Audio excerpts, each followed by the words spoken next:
everyone, and welcome to this video on solving exponential equations using logs. Talked in the last video about how exponentials and logs are sort of opposite operations, and so we can use them to cancel each other out. So let's just jump straight into this. The first question, solve 5 to the power of x equals 22. Well, the opposite of a 5 to the power of is a log base 5. So I'm going to take the log base 5 of both sides. Log base 5 of 5 to the x equals log base 5 of 22. Using the log law, I can move the x out the front. So x log base 5 of 5 equals log base 5 of 22. And the thing is that log base 5 of 5 is just 1, because what we're saying is 5 to the power of what? Equals 5. And so that part there just disappears, and we're left with x equals log base 5 of 22. So yeah, that's the answer right there. We can kind of jump straight to that without having to go through these steps. I've only shown the steps this time to show you why it works that way, but you can by all means just jump straight from the very first line to the very last one. So the second problem, solve 3 to the power of 2x take 1 equals 7. So to cancel out the 3, I'm going to use a log base 3 on both sides. They're going to cancel out, and so it's going to leave us with 2x minus 1 equals log base 3 of 7. And then I just need to rearrange it to get x by itself, so I'm going to add 1 to both sides. 2x equals log base 3 of 7 plus 1, and then divide by 2. X equals log base 3 of 7 plus 1 all over 2. So the nice thing here is that this enables us to find exact solutions to problems rather than just getting decimal approximations. By the way, we can use decimals. I'm going to go through and get the decimal equivalents of these on the calculator after I sort of finish working through these. So the next one, solve 0.8 to the x is less than 0.5 to the x. This is a little bit tricky. So the problem is that we have a different base here, and we cannot easily change that so that they have the same base. So all that I'm going to do in this situation is I'm going to take log base 10 of both sides. Log base 10 is kind of, it's almost like a universal thing. And so if I take log base 10 of both sides, I get log base 10 of 0.8 to the x less than log base 10 of 0.5 to the x. And again, using the log law, I can move the x's out the front.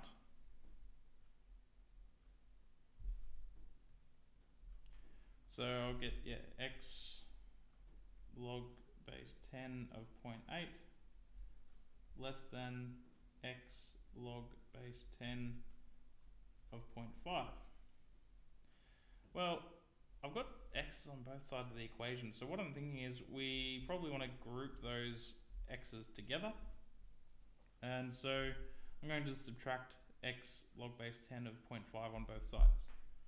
So x log base 10 of 0.8 minus x log base 10 of 0.5 less than 0. I can now take out the x as a common factor. So x out the front of log base 10 of 0.8 minus log base 10 of 0.5 is less than 0. And so to get x by itself, now I'm just going to divide both sides by log base 10 of 0.8 minus log base 10 of 0.5, which means x is less than 0. Okay, and so the last example here, this is going to let me actually, there we are. Okay, so find the coordinates of the x-intercept of y equals negative 3 to the x plus 5. Well, we know the basic shape of this graph is going to be like that because it's a negative 3 to the power of x, and then plus 5 will move the graph up 5 units.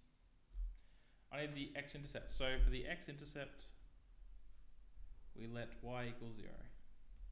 That means 0 equals negative 3 to the x plus 5. I'm just going to add 3 to the x on both sides. So 3 to the x equals 5.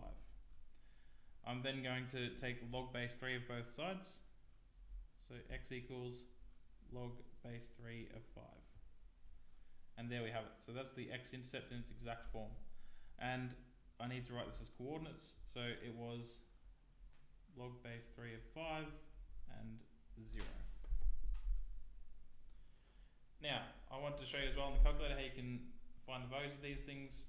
So, let's get rid of that one that I had from earlier. Okay, so log base 3 of 5. What I'm going to do is I'm going to bring up the keyboard, go into math 2, potentially even math 3. Or was it in math 1? There it is, sorry.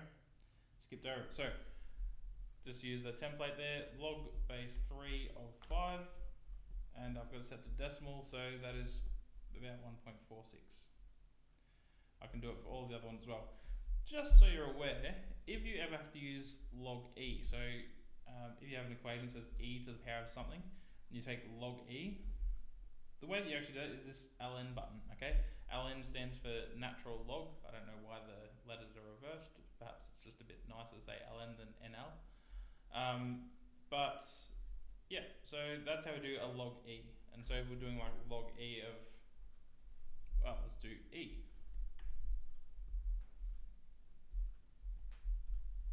We get 1, okay?